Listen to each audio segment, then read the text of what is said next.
This is Gina O'Connor again, and in the last episode I was telling you about how I became the caretaker of two ancient crystal skulls. I ended up by starting to tell you when I became the caretaker of a Mongolian skull that was of petrified wood. This one here, and this is a very rare form of crystal skull. In fact, at this time in the world, I know of only four, and it is from Mongolia. I'm not quite sure the actual historical age, but from what I understand, it's very ancient, at least 700 years old when it was first carved. Of course, the wood itself is from antediluvian age time period, pre-flood, and it does have connections that I've learned to other constellations and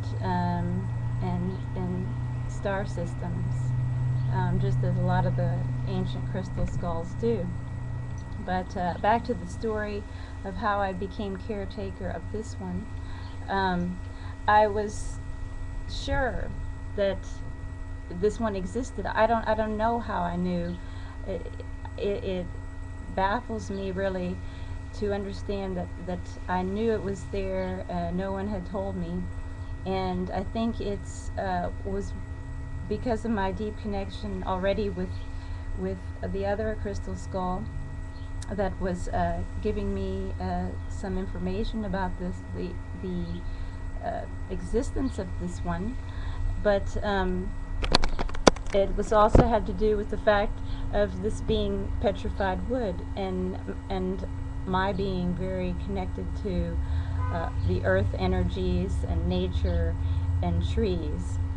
So it seems to me to be a very natural connection for this one to be with me, and because I do the spiritual retreats around the world, and we go to many sacred sites, and we do healings with the crystal skulls on the sacred sites, working with the layers of time and history, helping to heal the energies of the place and times and the people from all time periods.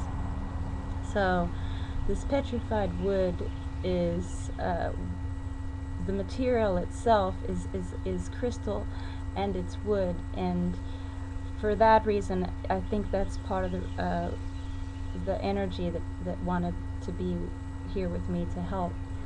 And beyond that, it was a struggle for me to bring this one here financially, but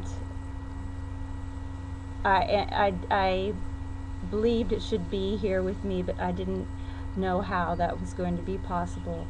And right when I first saw the photograph of this one, I had a spiritual experience. I had the very strong impression that this white eagle, huge white eagle, flew up and sat on my head.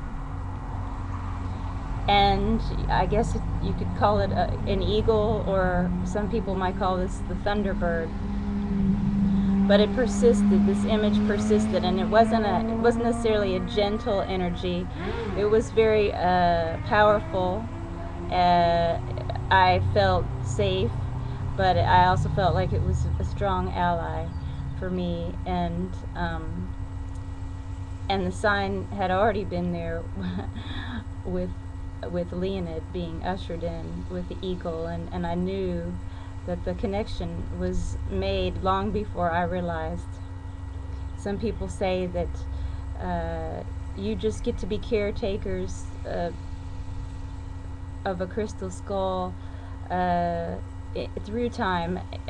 It's possible that in other time periods this one was with me then, and that they come back to you again. And the same here with Leonid, that these energies that we worked with before as caretakers come again.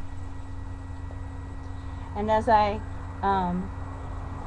continued to meditate and learn about this one from a distance, many things came through for me. And again, I think that this process was just intense for me to be able to download the energies as much as my system could handle before he actually arrived here. Some people become caretakers and very quickly, and it's overwhelming for them to do that without having the process of connecting over time. And I have the distance as well, although with energy there's not much distance. But this one persisted, and there were so many synchronicities involved in the timing of it as well, because it was shortly after the spring equinox. So here we are in the cycles.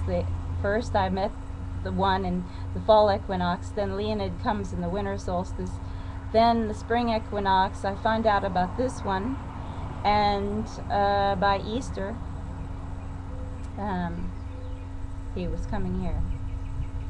So again, this was connected to the symbol of Christ, and the eagle actually is a symbol for Christ as well, which I did not realize, as well as what I believe this is the type of wood that is here. I believe he's oak, petrified crystal oak, not wood. He looks like wood, but he's not.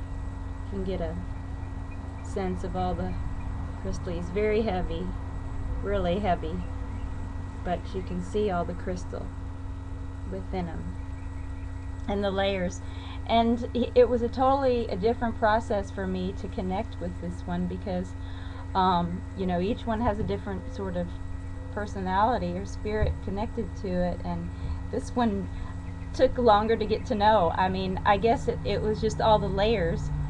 It was very much on a spiritual but also intellectual level. It wanted to show me that things weren't so easily interpreted in just one way, but that there were many ways within one story to interpret something, and they all come back to one meaning. That's one of the lessons of this one, and this, he also brings me, seems to be bringing me a lot of poetry and creativity. And when he actually did get here, I'd already realized what his name was. It's Tao Chi, not Tai Chi, but Tao Chi, which means the way of nature. And one interpretation of this.